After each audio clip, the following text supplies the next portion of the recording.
Hello friend, जय हिंद। आप सभी का फिर से हमारे इस यूट्यूब चैनल पर स्वागत है। तो जैसा कि आप सभी लोग थंबनेल में देख रहे हैं कि बिहार एसएससी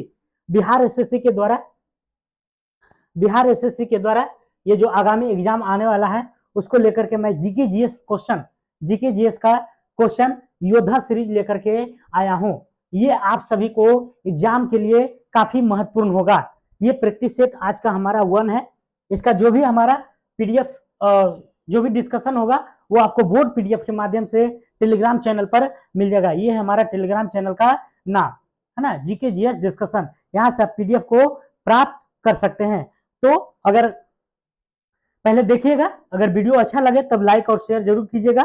नए हैं तो चैनल को जरूर सब्सक्राइब कीजिएगा। ठीक है, तो चलते हैं आज के क्वेश्चन को स्टार्ट करते हैं देरी ना करते हुए। पहला क्वेश्चन क्या रहा है? पहला क्वेश्चन है,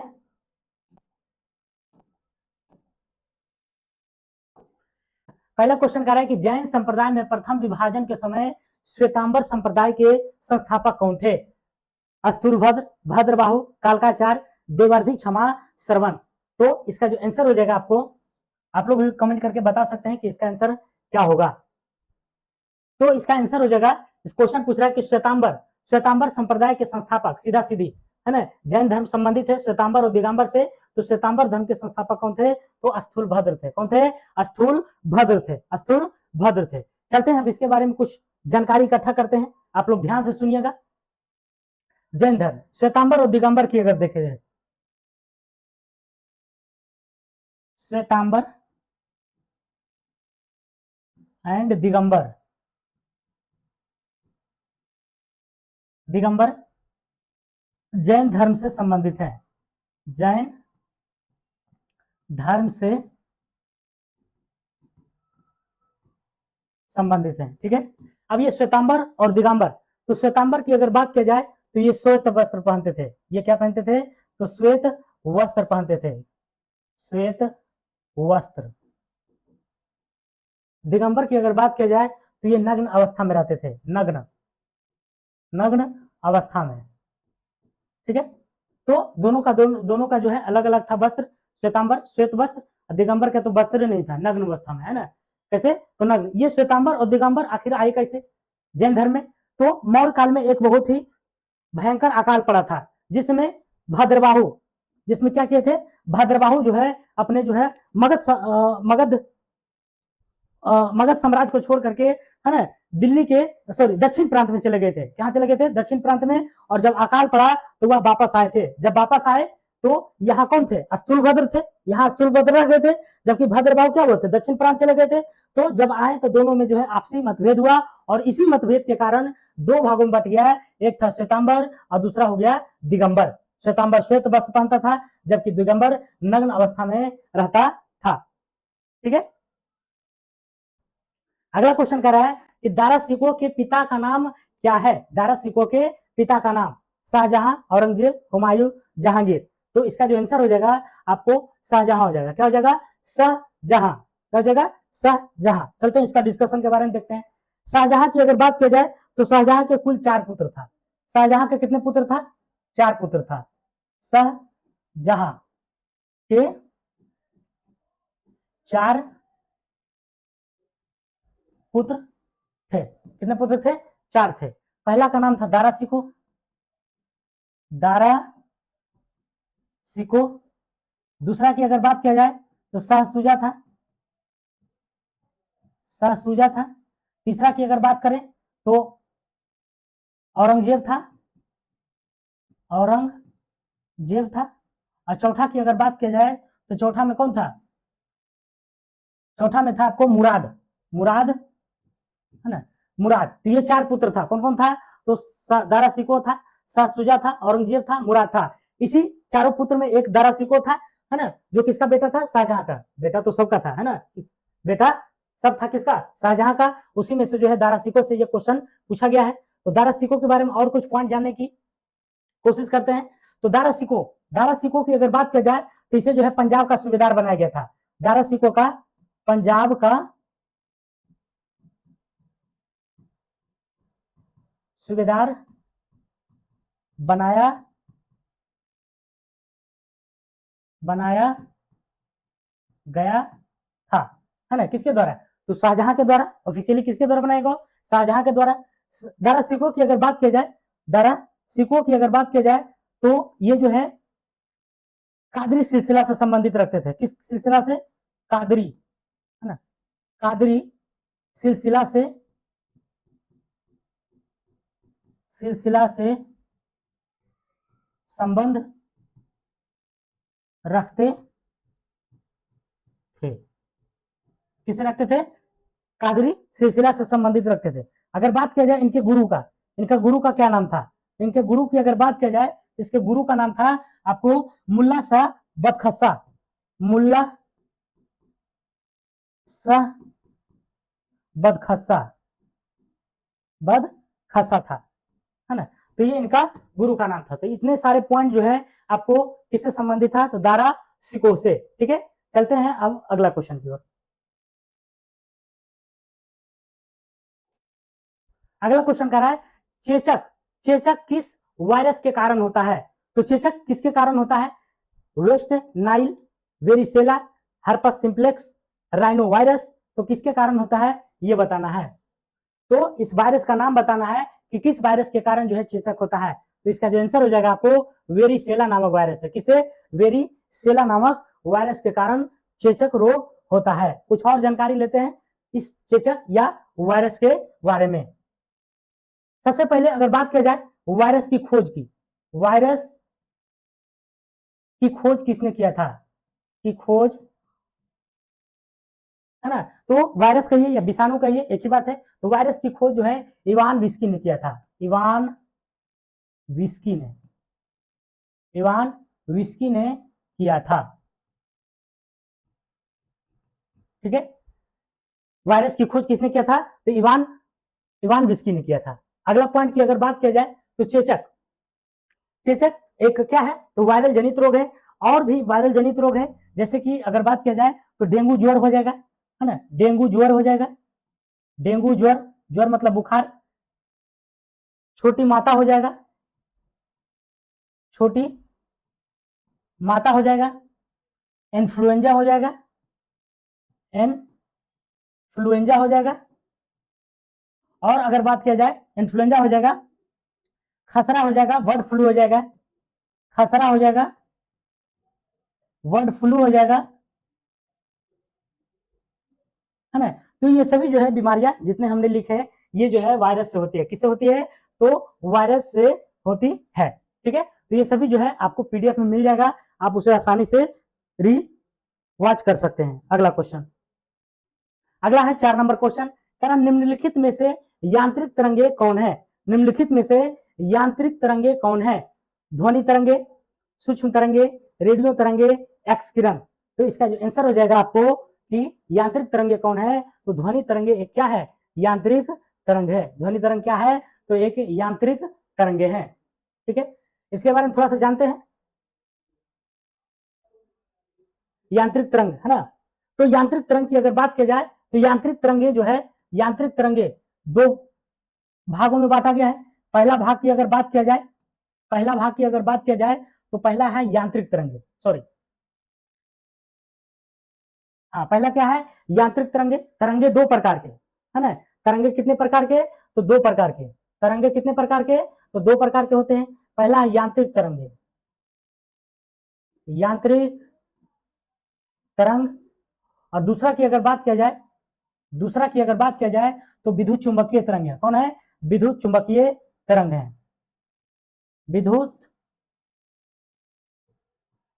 चुंबकीय तरंग है। ठीक है, तो ये दो प्रकार की जो है तरंगे हैं, एक है यांत्रिक तरंग और दूसरी जो है आपको विद्युत चुंबकीय तरंग है।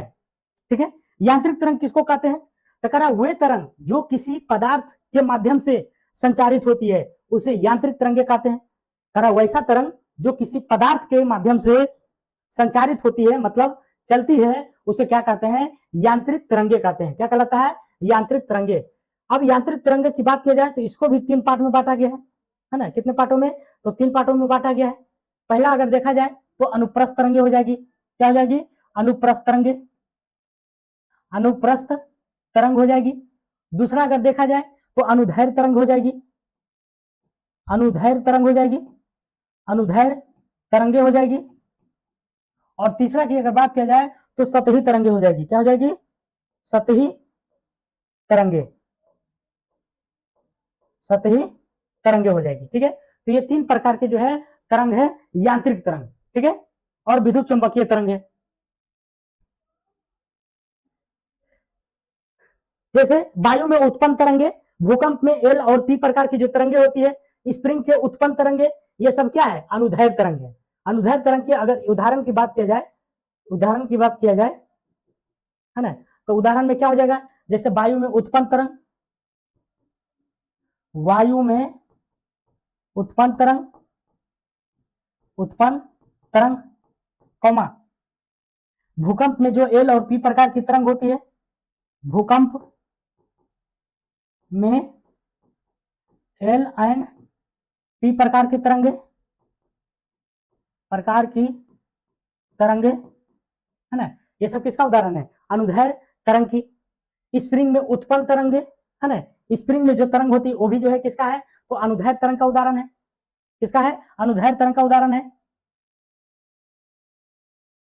दूसरा में अगर देखा जाए तो विद्युत चुंबकीय तरंगे, तो विद्युत चुंबकीय तरंग ये किसका किसका उदाहरण है? जैसे प्रकाश तरंगे हो गया, प्रकाश तरंगे,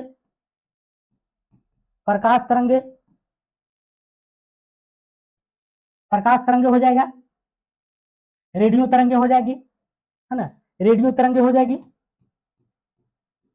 रेडियो तरंगे हो जाएगी। ये किसका एग्जांपल है? तो ये है आपको विद्युत चुंबकीय तरंग का, है ना, विद्युत चुंबकीय तरंग का, है ना। तो यहां से आपको काफी अच्छे से समझ में आया होगा। ठीक है, अगला क्वेश्चन चलते हैं। तो ये योद्धा जो क्लास है, हमारे साथ योद्धा अगर आपको बनना है तो आप इसी चैनल से जुड़े रहिए और प्रतिदिन यह क्लास आएगा, तो कंटिन्यूअस बनाइए, प्यार दिखाइए ताकि हमारा भी मनोबल बरकरार रहे।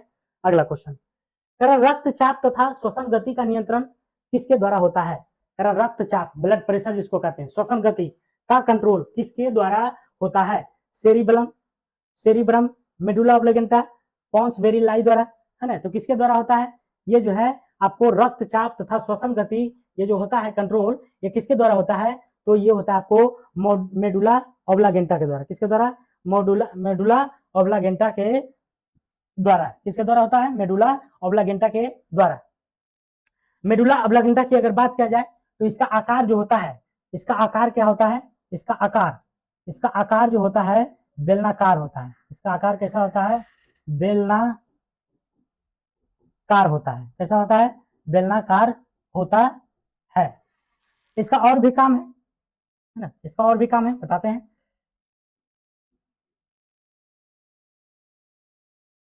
जैसे अगर बात किया जाए तो खांसना, छींकना, उल्टी करना, पाचक रस का जो है स्राव करना, है ना, ये सब किसका कारण है? तो मेडुला ऑब्लिगेंटा का ही कारण है, मेडुला ऑब्लिगेंटा का कारण है। ठीक है, जैसे खांसना हो गया, छींकना हो गया, उल्टी करना, उल्टी वाला बहुत पूछता है, उल्टी करना, उल्टी करना, खांसना, छींकना, उल्टी करना, और क्या है? तो पाचक रस का स्राव करना है, पाचक रस का स्राव करना है, स्राव करना इत्यादि, है ना। मतलब ये सभी जो है पॉइंट किसके लिए है? तो मोडुला ऑब्लिगेंटा का जो है ये कंट्रोल पावर करता है। क्या करता है? कंट्रोलिंग करता है। खांसना, छींकना, उल्टी करना, पाचक रस का स्राव करना, है ना। ठीक है,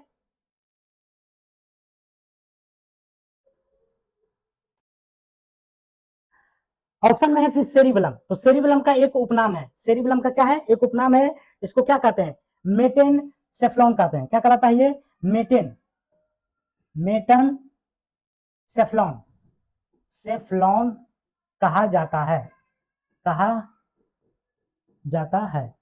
तो सेरिबेलम को क्या कहते हैं? मेटन सेफ्लोटोन कहा जाता है। सेरिबेरम है, बी नंबर में क्या है? सेरिबेरम। तो सेरिबेरम को क्या कहते हैं? यह मस्तिष्क का सबसे बड़ा भाग है। यह क्या है? यह मस्तिष्क का, मस्तिष्क का सबसे, अगर आपको वीडियो ज्यादा स्लो लग रहा है तो आप भगा के देख सकते हैं, 1.25 1.5 जो भी आपको कंफर्टेबल लगे। यह मस्तिष्क का सबसे बड़ा भाग होता है। ठीक है, तो ये सभी पॉइंट जो है संबंधित था आपको मोडुला ऑब्लागेंटा से और सेरिब्रम और सेरिबेलम से। ठीक है, अगला क्वेश्चन, अगला क्वेश्चन कह रहा है बार बार कपकपी के साथ तेज बुखार होना किस का लक्षण है, मतलब किस बीमारी का लक्षण है? Malaria, diarrhoea, polio, rabies. तो ये जो लक्षण है आपको किसका है ये बताना है। तो ये लक्षण साफ साफ दिख रहा है किसका है, ये आप लोग भी बता सकते हैं। ये लक्षण किसका है? तो मलेरिया का है। मलेरिया किसका है? मलेरिया। तो मलेरिया की अगर बात किया जाए तो मलेरिया जो है एक प्रोटोजुआ जनित बीमारी है। मलेरिया क्या है? मलेरिया प्रोटोजुआ, प्रोटोजुआ जनित बीमारी है। क्या है? जनित बीमारी है। पहला क्वेश्चन तो ये पूछता है मलेरिया के बारे में। दूसरा क्वेश्चन आपको ये पूछता है कि मलेरिया किस मच्छर के काटने से होता है। तो मलेरिया जो है आपको मादा एनाफिलीज, है ना, मादा एनाफिलीज, एनाफिलीज मच्छर, मच्छर को काटने से होता है। क्या होता है? तो मलेरिया होता है। तो क्वेश्चन बहुत बार पूछा गया है कि मादा मलेरिया का जो है वाहक मच्छर कौन है? तो मादा एनाफिलीज है। कौन है? मादा एनाफिलीज है। अगला पॉइंट की अगर बात की जाए तो मलेरिया जो है शरीर में किसको नष्ट करता है? आरबीसी को, है ना। मलेरिया, मलेरिया शरीर में आरबीसी को नष्ट करता है। रेड ब्लड सेल जिसको कहते हैं, आरबीसी को नष्ट नष्ट कर, है ना, रक्त का कमी करता है। रक्त कमी, है ना, करता है, रक्त को कमी करता है। कौन? मलेरिया है। ठीक है, तो ये सभी जो है पॉइंट था। एक पॉइंट आप पूछता है कि मलेरिया, मलेरिया को जो दूर किया जाता है, उसका जो उपचार किया जाता है वह किससे, है ना, औषधि जो है किससे बनाया जाता है? तो उसका जो उपचार है तो कुनाइन, कुनाइन एल्ड्रीन क्लोरोक्यून औषधि की आवश्यकता होती है। इसमें जो है 2-3 गो औषधि है जिसका नाम मैं लिख रहा हूँ। जैसे कुनाइन हो जाएगा, है ना, कुनाइन हो जाएगा, कुनाइन हो जाएगा, और हो जाएगा आपको एलिड्रीन हो जाएगा, एलुड्रीन हो जाएगा, ये सब औषधि का नाम है। ठीक है, और हो जाएगा क्लोरोक्यून हो जाएगा, क्लोरो क्लोरोक्यून हो जाएगा, क्लोरोक्यून हो जाएगा। ये सभी औषधि के जो है ना, कारण औषधि को खिलाने से जो है मलेरिया रोग जो है क्या होता है? दूर हो जाता है। तो कभी कभी छाटने में भी दे देता है कि बताइए इनमें से जो है मलेरिया का औषधि कौन नहीं है। तो कौन है ये जान लीजिए, है ना, कुनाइन है, आपको एलेड्रीन है, क्लोरोक्यून है, ये तीनों क्या है? तो मलेरिया का औषधि है। अगला क्वेश्चन, अगला क्वेश्चन है बैरोमीटर की ऊंचाई में अचानक वृद्धि को दर्शाता है। तूफान का चक्रवात, बारिश, शुष्क मौसम, अत्यंत शुष्क मौसम, है ना। शुष्क मतलब होता है गर्मी। ठीक है, तो बैरोमीटर की यहाँ पर ऊंचाई अचानक वृद्धि कर रहा है, तो अचानक जब वृद्धि होगा तो इसका आंसर हो जाएगा अत्यंत शुष्क। धीरे धीरे ऊपर उठता है तो शुष्क मौसम होता है, लेकिन अचानक उठ रहा है इसका मतलब है कि अत्यंत शुष्क मौसम होगा, अत्यंत गर्मी भरी मौसम होगा। इसका और भी कुछ कंडीशन है, इसके बारे में जानने की कोशिश करिए, है ना। पहला है अत्यंत शुष्क मौसम, सॉरी, अचानक गिरना। अचानक, अचानक अगर गिर गया तो क्या होगा? तो क्या होगा? आंधी तूफान होगा। अचानक अगर गिर गया तो जो है आंधी तूफान आने की संभावना होगी। क्या होगी?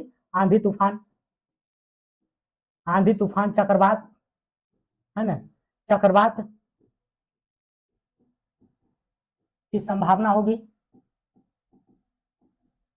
की संभावना होगी। अगला जो है कंडीशन अगर देखा जाए तो अगला कंडीशन होता है जैसे धीरे धीरे गिरना, है ना, धीरे धीरे, धीरे धीरे गिरना, धीरे धीरे गिरना। तो धीरे धीरे जब गिरेगा तो क्या होगा? तो बारिश की संभावना होगी। क्या होगी? बारिश की, है ना, बारिश की संभावना होगी, बारिश की संभावना होगी। अगला पॉइंट अगर देखा जाए तो धीरे धीरे जो है उठना, धीरे धीरे उठना, धीरे धीरे उठना। धीरे धीरे जब उठेगा तब क्या होगा? तो हल्का शुष्क मौसम होगा, हल्का गर्मी भरी मौसम होगी, शुष्क मौसम होगा, है ना। और अचानक गिर जाएगा, अचानक जब गिर जाएगा तो क्या होगा, बहुत ज्यादा गर्मी होगा, जो कि क्वेश्चन में दिया हुआ है। अचानक गिरना, सॉरी अचानक नहीं, अचानक वृद्धि होना, अचानक वृद्धि होना, इसमें क्या होगा, तो अत्यंत शुष्क मौसम हो जाएगा। क्या हो जाएगा, अत्यंत शुष्क मौसम हो जाएगा, ठीक है, अत्यंत शुष्क मौसम हो जाएगा। चलते हैं अगला क्वेश्चन की ओर। ये सभी पॉइंट जो है आपको याद रखना है। अगला क्वेश्चन है, विटामिन ए का सबसे अच्छा स्रोत माना जाता है गेहूं, शहद, गाजर, मूंगफली। तो विटामिन ए की अगर बात किया जा रहा है तो विटामिन ए का सबसे अच्छा स्रोत कौन है, तो विटामिन ए का अच्छा स्रोत है आपको गाजर है। क्या है, गाजर, कौन है, गाजर है, ठीक है। विटामिन ए की अगर बात किया जाए तो इसका रासायनिक नाम क्या है, रेटिनॉल है। विटामिन ए का, विटामिन ए का रासायनिक नाम है ना, क्या है, रेटिनॉल। बहुत बार पूछा गया है ना, तो याद रखिएगा, रेटिनॉल है। विटामिन ए की अगर कमी हो जाती है तो आंख की रोशनी में जो है कमी होती है ना। विटामिन ए की कमी से, विटामिन ए की कमी से, कमी से, है ना, अंधापन होता है। क्या होता है, अंधापन, अंधापन का शिकार होता है, शिकार होता है, ठीक है। अंधापन का क्या होता है, शिकार होता है। विटामिन अगर ए आपको भारी मात्रा में लेना है तो आप लीजिए क्या क्या, गाजर लीजिए, पपीता लीजिए, क्या क्या लीजिएगा, इसका जो स्रोत है, इसका जो स्रोत है आपको गाजर है, पपीता है, गाजर हो गया, पपीता हो गया, आप आम ले सकते हैं, है ना, आम हो गया। ये सब क्या है, विटामिन ए का स्रोत है, विटामिन ए का क्या है, स्रोत है, ठीक है। गेहूं की अगर बात किया जाए तो गेहूं में जो है विटामिन ई होता है, विटामिन ई होता है, विटामिन ई। विटामिन ई किसके लिए सहायक है, तो जनन क्षमता के लिए। अगला क्वेश्चन, क्या मांसपेशी को हड्डी में जोड़ता है, मांसपेशी मतलब मांस जो है आपके शरीर में, उसको अगर हड्डी से कनेक्ट करना है तो उसे कौन जोड़ता है, उपास्थि, अस्थिबंध, कंडरा, अंतरालीय द्रव, कौन जोड़ता है, मांसपेशी को हड्डी से कौन जोड़ता है, तो इसका जो आंसर हो जाएगा कंडरा, कंडरा हो जाएगा। क्या हो जाएगा, कंडरा हो जाएगा, है ना। इसी को हम लोग जो है टेंडन कहते हैं, टेंडन, क्या कहलाता है, टेंडन का है या कंडरा का है। तो टेंडन या कंडरा का क्या काम है, तो मांसपेशी को हड्डी से जोड़ना है, मांसपेशी को हड्डी से जोड़ना है, ठीक है। टेंडन की अगर बात करें तो यह संयोजी उत्तक है, या कैसी उत्तक है, यह जो है एक संयोजी उत्तक है, संयोजी, यह एक संयोजी उत्तक है, उत्तक है, क्या है, तो यह एक संयोजी उत्तक है। उसी में अगर देखा जाए उल्टा ऊपर, जैसे हड्डी को हड्डी से जोड़ना है ना, हड्डी को हड्डी, जैसे किसी का हड्डी टूट जाता है, एक हड्डी जो है दूसरे हड्डी जो है बीच से टूट जाता है, तो उसको क्या कहता है, डॉक्टर हड्डी को हड्डी से जोड़ता है तो उसको क्या कहते हैं, लिंगामेंट कहलाता है। क्या कहलाता है, लिंगामेंट, क्या कहलाता है, लिंगामेंट कहलाता है। क्या कहलाता है, लिंगामेंट। जैसे हड्डी को,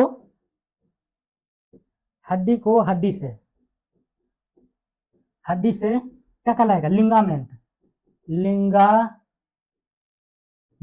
है ना, लिंगामेंट हो गया। और मांस को हड्डी से जोड़िएगा तो उसको टेंडन कहेंगे, और हड्डी को हड्डी से जोड़िएगा तो उसे लिंगामेंट कहेंगे। क्या कहेंगे, लिंगामेंट कहेंगे। अगला क्वेश्चन,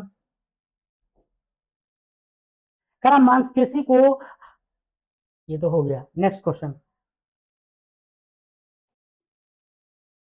करा बिडाल परीक्षण, है ना, बिडाल परीक्षण किसके लिए किया जाता है, बिडाल एक परीक्षण है, बिडाल एक जांच है, वह किसके लिए प्रयोग किया जाता है, क्या हैजा, मलेरिया, टाइफाइड, पीत ज्वर, पीत ज्वर मतलब आंत्र बुखार, है ना, जिसको पीत ज्वर, तो हैजा, मलेरिया, टाइफाइड, पीत ज्वर, किसके लिए जो है बिडाल परीक्षण का प्रयोग किया जाता है, तो ये किसके लिए किया जाता है, टाइफाइड के लिए। किसके लिए, टाइफाइड के लिए, किसके लिए, तो टाइफाइड के लिए बिडाल परीक्षण का प्रयोग किया जाता है। विडाल परीक्षण का अगर बात किया जाए तो इसका पहला नाम जो है फ्रांस के जीवाणुविद जॉर्ज फर्नेंड इसोडोर ने के नाम पर किया गया था। तरह बिडाल टेस्ट का नाम जो है बिडाल बिडाल टेस्ट का नाम फ्रांस के जीवाणुविद जॉर्ज फर्नेंड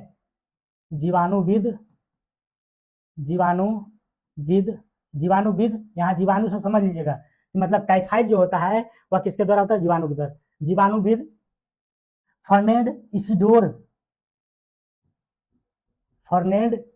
इसिडोर है ना के नाम पर किया गया था। जीवाणु टाइफाइड पूछता है किसके कारण होता है, तो टाइफाइड की अगर बात किया जाए तो टाइफाइड जो है जीवाणु के कारण होता है। किसके कारण होता है? जीवाणु बैक्टीरिया के कारण होता है, इसके कारण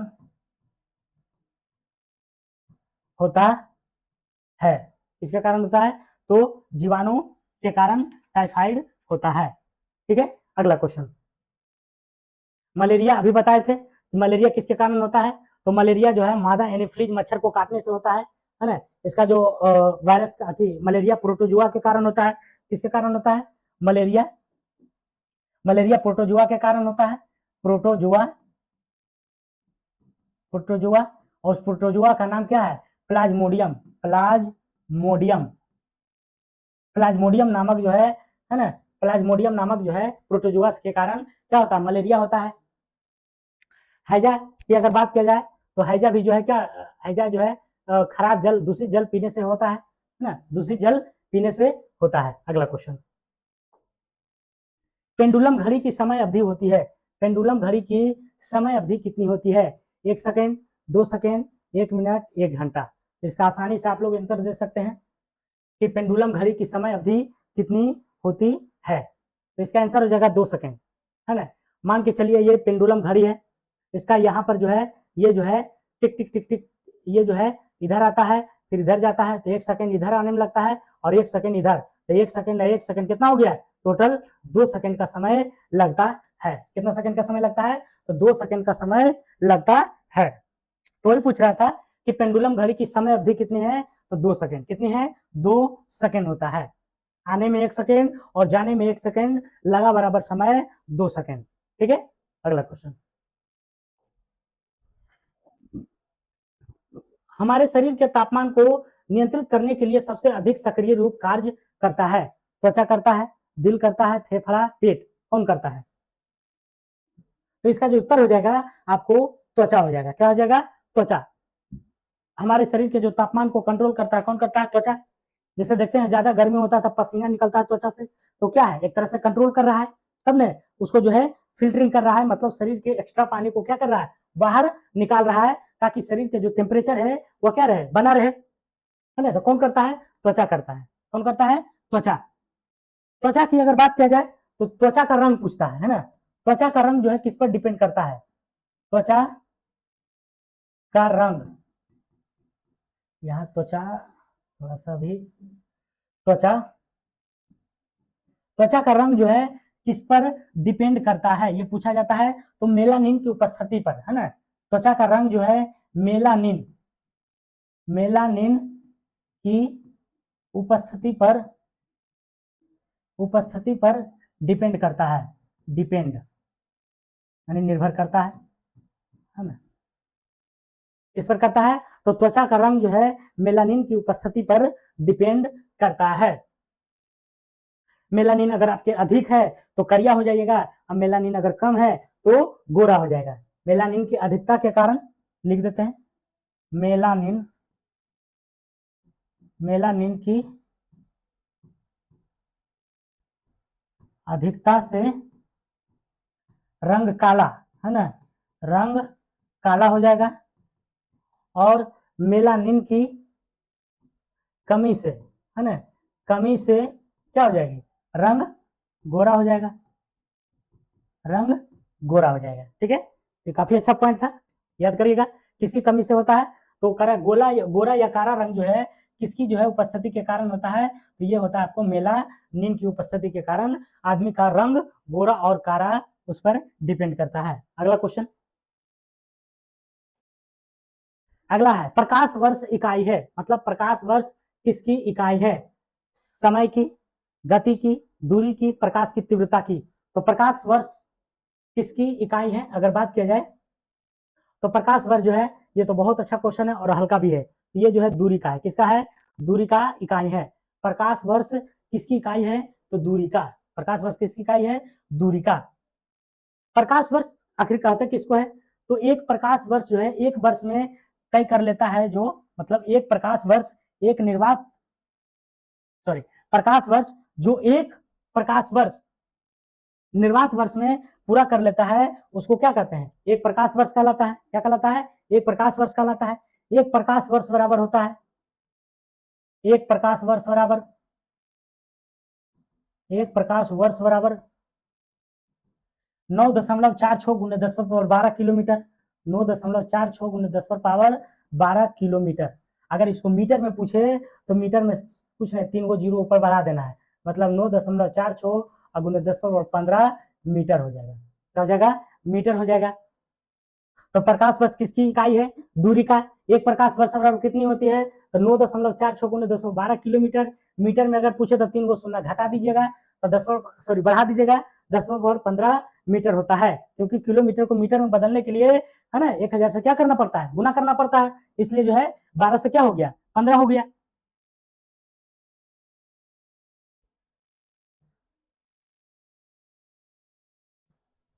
ठीक है, अगला क्वेश्चन,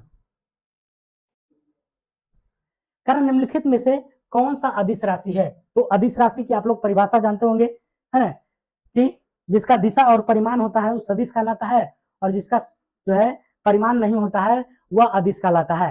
तो कह रहा है कि कौन सा अदिश राशि है? कौन सा अदिश राशि है? तो यहाँ पर दाब, दाब जो हो जाएगा आपको क्या हो जाएगा? अदिश राशि हो जाएगा। बाकी बल, है ना, वेग, त्वरण, ये सब क्या है? सदिश राशि है ना। और ये क्या है? तो अदिश राशि है, अदिश राशि है। ठीक है, क्या है? अदिश राशि है। अदिश राशि की और बारी सारी उदाहरण है।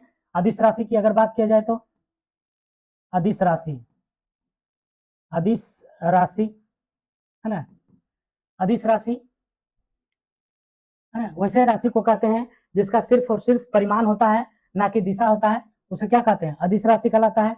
इसका एग्जाम्पल की अगर बात किया जाए, अदिश राशि जिसका केवल, जिसका केवल परिमाण होता है, परिमाण होता है। ठीक है, इसका एग्जाम्पल की अगर बात करें, इसका एग्जाम्पल की, तो इसका एग्जाम्पल हो जाएगा आपको द्रव्यमान हो जाएगा, द्रव्यमान हो जाएगा, और क्या हो जाएगा? आयतन हो जाएगा, घनत्व हो जाएगा, आयतन हो जाएगा, घनत्व हो जाएगा, समय हो जाएगा, तापमान हो जाएगा, समय हो जाएगा, तापमान हो जाएगा, विद्युत धारा हो जाएगी, चार्ज हो जाएगी, है ना, विद्युत धारा हो जाएगी, चाल हो जाएगी। तो ये सभी जो है क्या है? दूरी हो जाएगी, है ना। ये सभी क्या है? तो एक अदिश राशि का उदाहरण है। क्या क्या है? तो द्रव्यमान है, आयतन है, घनत्व है, समय है, तापमान है, दूरी है, विद्युत धारा है, और आपको चाल है ना, और क्या है? चाल है। तो ये सभी क्या है? एक अदिश राशि का उदाहरण है। क्या है? अदिश राशि का उदाहरण है। ठीक है, अगला क्वेश्चन चलते हैं। अगला, दाब का मात्रक होता है किलोग्राम पर सेंटीमीटर स्क्वायर, किलोग्राम पर सेंटीमीटर, किलोग्राम पर मिलीमीटर, किलोग्राम पर सेंटीमीटर। तो दाब का मात्रक होता है, क्या होता है ना, दाब का। ऐसे तो दाब का मात्रक पास्कल भी होता है, लेकिन यूनिट पूछा है तो दाब का जो मात्रक हो जाएगा आपको, कि दाब का मात्रक क्या होता है ना, किलोग्राम प्रति centimetre square, kilogram centimetre square, kilogram metre square, kilogram centimetre square. इसमें ऑप्शन में थोड़ा सा मिस्टेक है ना। इसका जो आंसर हो जाएगा आपको न्यूटन पर मीटर स्क्वायर हो जाएगा। क्या हो जाएगा? न्यूटन पर मीटर स्क्वायर हो जाएगा, है ना। दाब का जो मात्रक होता है पास्कल होता है ना, पास्कल होता है, या तो फिर न्यूटन पर मीटर स्क्वायर होता है। ये इसका दोनों यूनिट है, ठीक है। दाब की अगर बात किया जाए तो दाब एक अदिश राशि है। दाब क्या है? एक अदिश राशि है ना। दाब एक अदिश राशि है। दाब के बारे में कंडीशन भी पूछा जाता है, जैसे क्षेत्रफल कम होने से दाब अधिक होगा, है ना। क्षेत्रफल कम होने से दाब अधिक होगा, तो इसको ऐसे भी अपने से सोच सकते हैं, किसी वस्तु का क्षेत्रफल अगर कम है तो आप प्रेशर ज्यादा लगा सकते हैं, है ना। और अगर ज्यादा उसका जो वस्तु का जो है क्षेत्रफल ज्यादा है तो आपका जो है दाब क्या होगा? कम होगा। ये तो जो है टेक्निकल क्वेश्चन है, अपने से भी लगा सकते हैं। और दाब का मात्रक पास्कल या न्यूटन पर मीटर स्क्वायर होता है। पास्कल या न्यूटन पर मीटर स्क्वायर होता है, ठीक है। अगला क्वेश्चन, बादलों को वायुमंडल में तैरने का क्या कारण है? बादल बादल जो है वायुमंडल में क्यों तैरते हैं, इसका क्या कारण है? कम ताप, कम वेग, कम दाब, कम घनत्व, है ना। तो देखते हैं कि कोई भी चीज का अगर घनत्व कम रहता है तो वह जो है छटपटाता ज्यादा है, मतलब तैरने लगता है, इधर से उधर जो है नाचने लगता है। तो स्वाभाविक है कि कम घनत्व के कारण जो है क्या होता है, तो बादलों वायुमंडल में क्या होते हैं? तैरने लगते हैं। किसके कारण? कम घनत्व के कारण। किसके कारण? कम घनत्व के कारण, ठीक है। अगला क्वेश्चन, गर्म करने पर एक अर्धचालक का प्रतिरोध क्या होगा? गर्म करने पर मतलब हीट पर, है ना। हीट करने से, गर्म करने से अर्धचालक का जो प्रतिरोध होगा क्या होगा? बढ़ेगा, घटेगा, वही रहेगा? पहले बढ़ता है और फिर घटता है। तो इसका जो है कौन सा कंडीशन फॉलो करेगा? जब गर्म करेंगे अर्धचालक को तब। तो जैसे ही जब गर्म करते हैं अर्धचालक को तो जो है इसका प्रतिरोध क्या होगा? घट जाएगा। इसका प्रतिरोध क्या होगा? तो घट जाएगा। क्या होगा? घट जाएगा। अर्धचालक पदार्थ में अगर देखा जाए तो अर्धचालक में कौन कौन आते हैं? अर्धचालक में, है ना, अर्धचालक पदार्थ में, अर्धचालक पदार्थ में अगर देखा जाए तो आते हैं कौन कौन कौन? सिलिकॉन हो जाएगा, जर्मेनियम हो जाएगा, कैडमियम हो जाएगा, सिलिकॉन, जर्मेनियम हो जाएगा,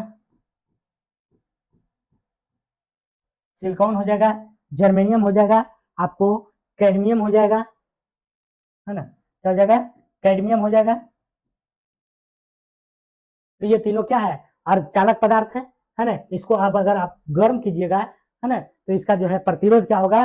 घटेगा। और ठंडा होने पर इसका प्रतिरोध क्या रहेगा? उच्च रहेगा।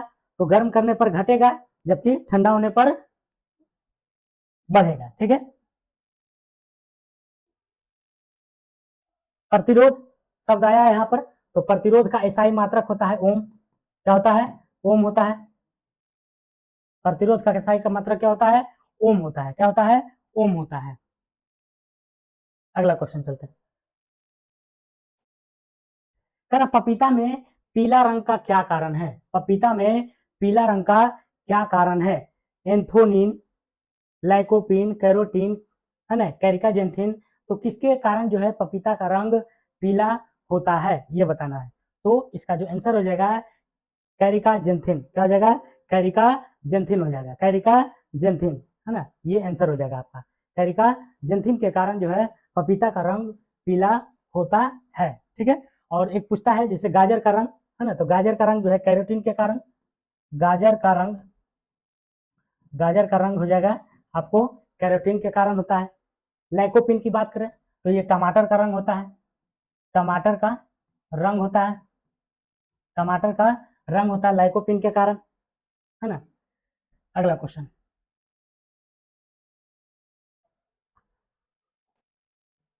अगला है प्रधानमंत्री ग्रामीण डिजिटल साक्षरता अभियान कब शुरू हुआ था? प्रधानमंत्री ग्रामीण डिजिटल साक्षरता अभियान कब शुरू हुआ था? 2017, 18, 19, 20। तो प्रधानमंत्री ग्रामीण डिजिटल की अगर बात किया जाए तो इसकी शुरुआत 2017 में हो गई थी। कहाँ हुई थी? 2017 में। प्रधानमंत्री ग्रामीण डिजिटल साक्षरता अभियान कब से शुरू थी? 2017 से। इस योजना की अगर बात करें तो इस योजना के तहत ग्रामीण क्षेत्रों में रहने वाले लोगों के लिए कंप्यूटर, स्मार्टफोन, टैबलेट, है ना, इत्यादि डिजिटल उपकरणों से उसको लैस कराना था। क्या था? तो इसका जो है उद्देश्य इसका उद्देश्य जो था, उद्देश्य है ना, ग्रामीण क्षेत्रों में, ग्रामीण क्षेत्र में कंप्यूटर है ना, मोबाइल, टैबलेट है ना, टैबलेट जैसे डिजिटल उपकरणों से लैस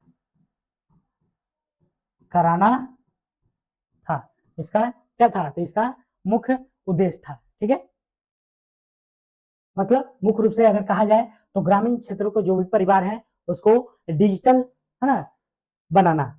अगला क्वेश्चन, कह गैस की मात्रा किसकी व्युत्क्रमानुपाती होती है? गैस की जो मात्रा है वह किसकी व्युत्क्रमानुपाती होती है? तो यह होती है दाब की। किसकी होती है?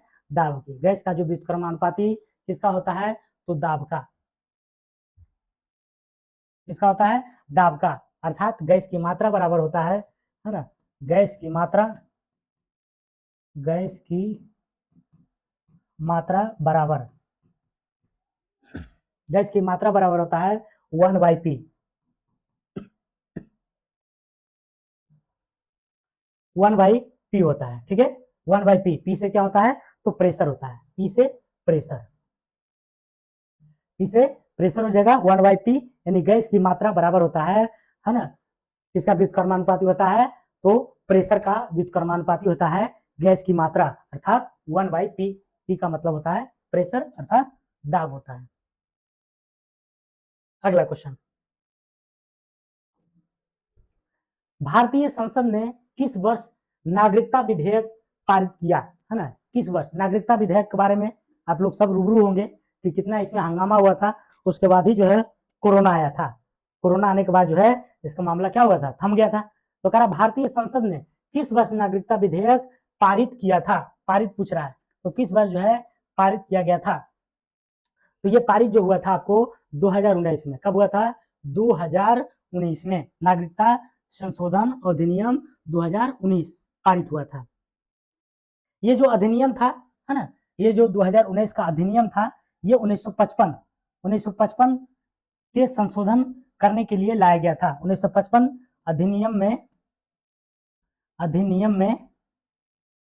अधिनियम में संशोधन से संबंधित था। से क्या था? संबंधित था।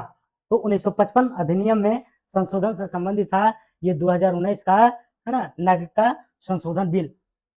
नागरिकता की अगर बात किया जाए तो नागरिकता भाग 2 में है। नागरिकता है ना, नागरिकता भाग 2 में वर्णित है। नागरिकता कितना में है? भाग 2 में वर्णित है। ठीक है, और अनुच्छेद की अगर बात किया जाए, इसका अनुच्छेद की बात किया जाए नागरिकता का, तो ये 5 से 11 में है ना वर्णित है। 5 से 11 में क्या है? तो वर्णित है। 5 से 11 में वर्णित है। ठीक है, अगर इसका डेट बात किया जाए 2019 के बारे में, तो इसे सबसे पहले लोकसभा में 2019 लोकसभा में 9 दिसंबर 2019 को लोकसभा में 9 दिसंबर 2019 को लाया गया था, और लोकसभा से पारित करते हुए इसे राज्यसभा से है ना 11 दिसंबर 2019 को है ना पारित किया गया, और अंतिम रूप से 12 दिसंबर को राष्ट्रपति जो है इस पर अनुमोदन जो है 12 दिसंबर 2019 को है ना अंतिम रूप से दे दिए, और यह अधिनियम बन गया। क्या बन गया? अधिनियम बन गया। ठीक है, इस नागरिकता संशोधन के द्वारा जो है पाकिस्तान, अफगानिस्तान, बांग्लादेश के प्रताड़ित है ना धार्मिक अल्पसंख्यक हिंदू, सिख, जैन, बौद्ध, ईसाई तथा पारसी नागरिकों को भारत की नागरिकता प्रदान की जाने से संबंधित था, है ना। इसका क्या था, इसका क्या काम था, तो इसमें जो है तीन देश था, पाकिस्तान, अफगानिस्तान, पाकिस्तान, अफगानिस्तान और बांग्लादेश, एंड बांग्लादेश के अल्पसंख्यक जैसे हिंदू, सिख, जैन, बौद्ध, हिंदू, सिख, बौद्ध, हिंदू, सिख, बौद्ध, जैन, ईसाई, पारसी, ईसाई एंड पारसी, कितना हुआ, 6 हुआ, 1 2 3 4 5 6, ये 6 गो जो है अल्पसंख्यक को जो है ना, नागरिकता प्रदान करने से संबंधित था। फारसी नागरिकों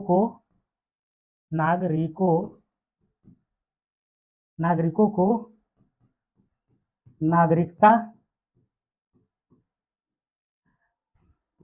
प्रदान करने से संबंधित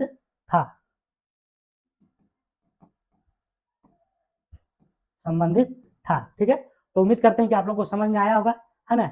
ये जो नागरिकता अधिनियम लाया गया था, इसमें पाकिस्तान, अफगानिस्तान और बांग्लादेश, ये तीन देश के अल्पसंख्यक में कौन कौन, हिंदू सिख बौद्ध जैन पारसी ईसाई, ये 6 धर्मों के लोग जो है, जो अल्पसंख्यक थे, इनको नागरिकता प्रदान करने से क्या था, संबंधित था, ठीक है। अगला क्वेश्चन,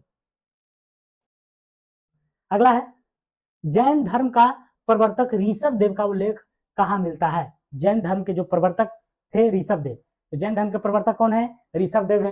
तो उसका जो उल्लेख मिलता है, किसमें मिलता है, ऋग्वेद, अथर्ववेद, गोपथ ब्राह्मण, इनमें से कोई नहीं। तो इसका जो उल्लेख मिलता है आपको ऋग्वेद में, कहा मिलता है, ऋग्वेद में, कहा मिलता है, ऋग्वेद में। जैन धर्म के प्रवर्तक ऋषभ देव का उल्लेख कहाँ मिलता है, तो ऋग्वेद में मिलता है। ऋषभ देव और अरिस्टिनेमी, 2 जैन तीर्थंकर का उल्लेख जो है ऋग्वेद में मिलता है। किसका किसका मिलता है, ऋषभ देव और अरिस्टिनेमी का, है ना। ऋषभ देव और अरिस्टिनेमी, है ना। ऋषभ देव और अरिस्टिनेमी का जो उल्लेख है, उल्लेख कहाँ मिलता है, तो ऋग्वेद में मिलता है, ठीक है। तो पूछेगा, जैसे अभी ऋषभ देव के बारे में पूछा, है ना, तो ऋषभ देव का किसमें मिलता है, ऋग्वेद में। और उसी तरह से अगर पूछेगा अरिस्टिनेमी का, तो अरिस्टिनेमी का भी कहाँ हो जाएगा, ऋग्वेद में। तो ये 2 व्यक्ति ऋषभ देव और अरिस्टिनेमी का उल्लेख जो मिलता है आपको ऋग्वेद में मिलता है। कहाँ मिलता है, ऋग्वेद में मिलता है। ऋषभ देव की अगर बात किया जाए, तो ऋषभ देव को जो है ना, एक उपनाम